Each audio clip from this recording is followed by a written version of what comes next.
여러분 반갑습니다. 회계를 좋아하는 김준우입니다.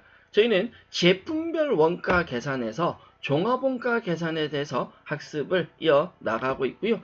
이번 시간 제가 여러분들과 학습할 내용은 종합원가 계산의 기본적인 마지막 단계라고 할 수 있는 공손과 작업 폐물에 대해서 살펴보고자 합니다. 내용이 길진 않으니까 집중하셔서 핵심적인 내용만 정리해 보도록 하겠습니다. 준비되셨다면 여러분 출발합니다. 먼저 공손이라는 내용과 작업 폐물이라는 용어에 대한 의미부터 짚고 넘어가죠. 먼저 공손이라고 하는 건 한마디로 말하면 제품 생산 과정에서 발생하는 불합격품을 공손이라고 합니다.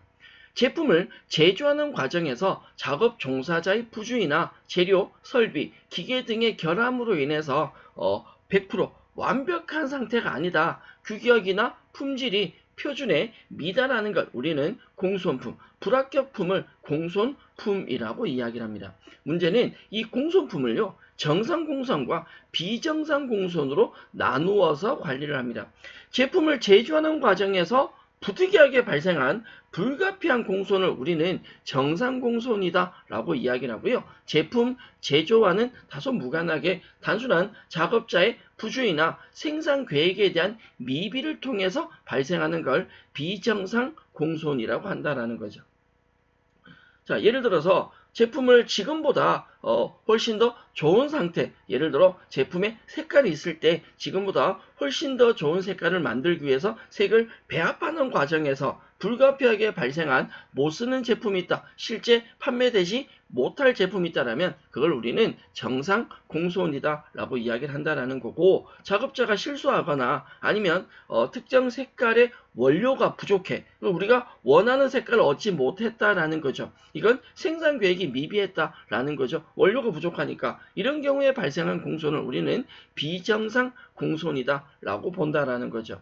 불가피하게 이건 어쩔 수 없다. 누가 봐도 이건 명백하다라고 한다면 정상 공손이고, 그렇지 않다면 비정상 공손으로 관리를 하게 되는데, 실제 실무적으로는 대부분 이걸 자의적으로 판단하기 때문에 명확한 규정은 없습니다. 다만 우리는 원론적인 이론적인 내용에서 정상 공손과 비정상 공손을 한다라고 정의를 하고, 이걸 어떻게 처리할 거냐 결과적인 것만 정리해 주시면 되겠는데, 이 정상 공손은 정상적으로 발생한 공손은 원가에 가산을 합니다. 상대적으로 비정상 공손은 영업 외 비용으로 처리하게 되는데, 사실 이 내용은 이미 우리가 알고 있는 내용과 동일한데 뭐하고 똑같냐면, 우리가 앞쪽에서 학습한 내용 중에 재료에 대한 장부상 재고와 실지 재고가 다르다. 이걸 우리는 감모라고 했고, 감모 수량의 원가 금액을 곱해서 감모 손실이라는 것이 있었습니다. 그 감모 손실도 정상적으로 발생한 감모는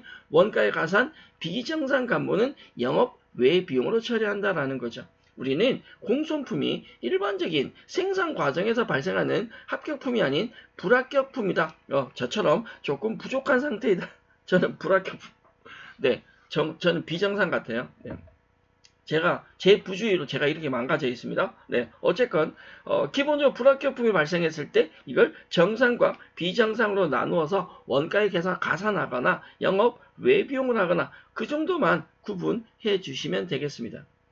공손품이 생산 과정에서 발생한 불합격품이다 라고 한다면, 작업 폐물은요, 제품의 제조 과정에서 재료를 가공하는 도중에 발생하는 겁니다. 제품의 일부분이 되지 못하지만 비교적 작은 경제적 가치를 가지는 투입분이다 라고 설명이 되어 있는데, 일반적으로 우리가 책을 만들 때 도서 제작할 때 보면 책이 이렇게 네모 반듯합니다. 직사각형이죠. 책을 만들다 보면 항상 이 끝부분, 이 사각 모서리 끝부분은 책을 잘라내게 되거든요.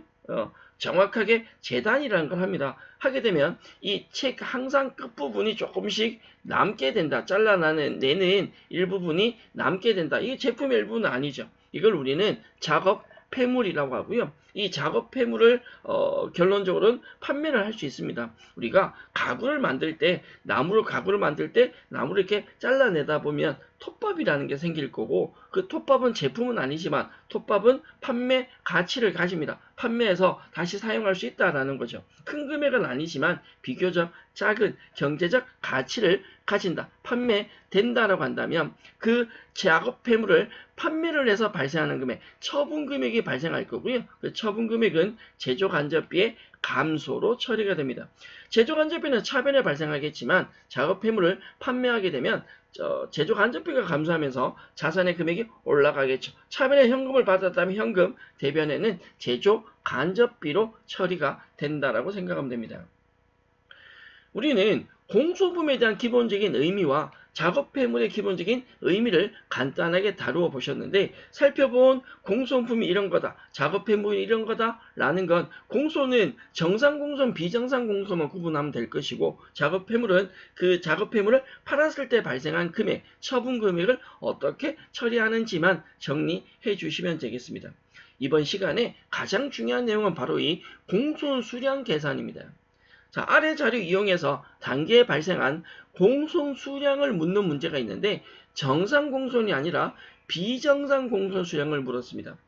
기초 제공품, 기말 제공품, 단기 착수량, 완성 수량이 나오는데요. 간혹 이 완성 수량이 제시되지 않는다라고 한다면 완성 수량은 여러분들이 직접 계산을 하실 수 있으셔야 됩니다. 정상 공소는 완성품의 10%이다. 이 자료를 가지고 비정상 공소 수량을 어떻게 계산하느냐? 우리는 제공품 T자에서 계산하셔야 됩니다. 먼저 기초 제공품이 몇 개가 있다고요? 200개가 있었고요. 단기 착수량이 800개다라고 했습니다. 그러면 이 1000개의 전체 수량, 기초 제공품 200개, 단기 착수량 앞에 있는 800개를 합한 이 1000개 수량 중에 일부는 완성이 되고 일부는 기말의 미완성 상태로 남아 있겠죠.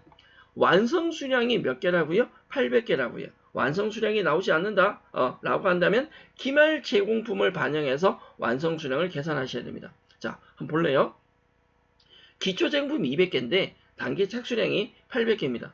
완성 수량이 800개라면 당연히 기본적인 계속기록법, 장부에 기록한 형태는 기말이 몇 개가 남아야 되냐? 기말 제공품이, 그렇죠, 800개가 완성되었다면 기말 제공품이 200개가 남아야 합니다.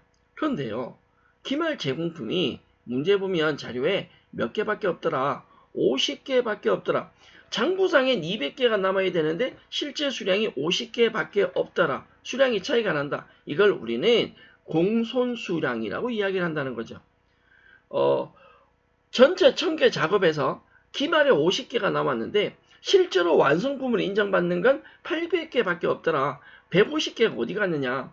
작업은 했는데 완성품을 인정 못 받는다. 이게 불합격품이고 이 150개를 우리는 공손수량으로 판단하겠다라는 겁니다.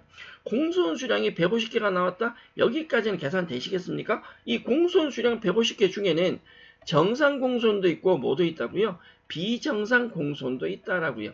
문제에서 정상 공손은 완성품의 10%다. 그럼 정상 공손은 완성 수량이 800개, 실제 완성량이 800개라면 그 800개에 대한 10%, 완성 수량의 10%가 정상 공손이니까 정상 공손은 80개가 될 거고요.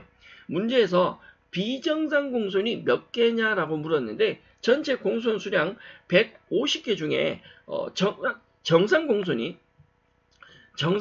80개라면 나머지 비정상 공손은 당연히 몇 개가? 70개가 되겠죠.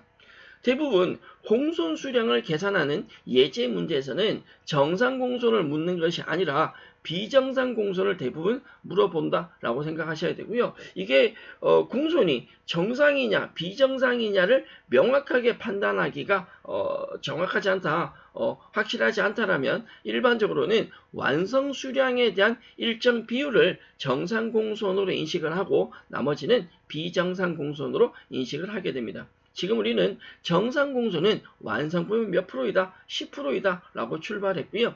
그러면 자료를 통해서 공손 수량 150개 중에 정상 공손을 제외한 비정상 공손은 70개가 정답이 되겠습니다. 공손 수량 계산은 제공품에 대한 계정부터 먼저 정리가 되어 있으시다면 우리가 그렇게 어려울 내용은 아니다. 노 프로블럼. 별로 문제될 내용은 아닌 것 같습니다. 네, 제가 감히 저는 영어 울렁증이 있어서 영어 굉장히 싫어하는데, 네. 공손 수량 계산 예제까지 살펴보셨고요. 공손에 대한 기본적인 출제, 기출문제 유형 한번 만나 보겠습니다. 다음 중 공손에 대한 설명 중 올바르지 않은 것이 무엇인가 라고 물었습니다. 1번 정상 공손이란 효율적인 생산 과정에서 부득이하게 발생하는 공손을 말한다. 네, 그렇죠. 당연합니다. 정상 및 비정상 공손품 원가는 발생 기간의 손실로 영업 외비용으로 처리한다 라고 물었는데 이건 탈락이죠. 비정상 원가는 비정상 공손은 영업 외비용에 맞지만 정상 공손은 원가에 가산을 하셔야 됩니다. 3번 공손품은 정상품에 비해서 품질이나 규격이 미달되는 불합격품을 말합니다. 공손품은 원재료의 불량이나 작업자의 부주의 등에 의해서 발생한다 라고 얘기 드렸고 상황에 따라서 정상 공손이 될 수도 있다. 원가 가산, 비정상 공손이 될 수 있다. 영업 외비용 처리 정리하시고 넘어가시면 좋겠습니다. 이번 시간 저희는 공손에 대한 기본적인 의미, 작업 폐물에 대한 기본적인 내용을 정리하였고 공손 수량을 비정상 공손 수량을 계산하는 예제 문제까지 학습하였습니다. 우리는 제품별 원가 계산에 대해서 살펴보고 있고요. 개별 원가와 종합 원가에 대해서 정리했었는데 저희가 개별 원가와 종합 원가를 정리하면서 종합 원가의 특징을 이야기를 할 때 항상 나왔던 내용이 뭐냐면 종합 원가는 개별적인 원가 계산이 아니라 한꺼번에 하다 보니 특수한 원가 계산 방법이 필요하다라고 했습니다. 그걸 완성품 환산량이라고 이야기를 드렸는데 다음 시간 저희가 학습할 내용이 바로 완성품 환산량입니다. 사실 원가 계산 파트를 학습하시면서 학습하시는 분들이 이 완성품 환산량에 대한 혹은 종합원가 계산의 월말 제공품 평가 부분을 굉장히 어려워합니다. 월말 제공품 평가 계산하는 건 종합원가 계산의 원가 계산 방법인데 그게 이해가 되시려면 완성품 환산량이 정확하게 정리가 되어 있으셔야 됩니다. 저하고 다음 시간 그리고 월말 제공평가 2시간만 딱 집중해서 학습하신다면 완성품 환산량이나 월말 제공품 평가라는 종합원가 계산의 원가 계산은 굉장히 쉽고 정확하게 하실 수 있을 겁니다. 네. 나중에 원가 계산이 어렵다, 완성품 환산이 어렵다, 환산이 어렵다 이런 얘기는 절대 금물입니다. 믿고 다음 시간 같이 학습해 주시면 좋겠습니다. 결합원가 계산 이어서 학습한 공손과 작업 폐물에 대한 내용은 여기까지고요. 저는 완성품 환산량이라는 내용을 가지고 다음 시간 학습을 이어 나가도록 하겠습니다. 여러분 수고하셨습니다.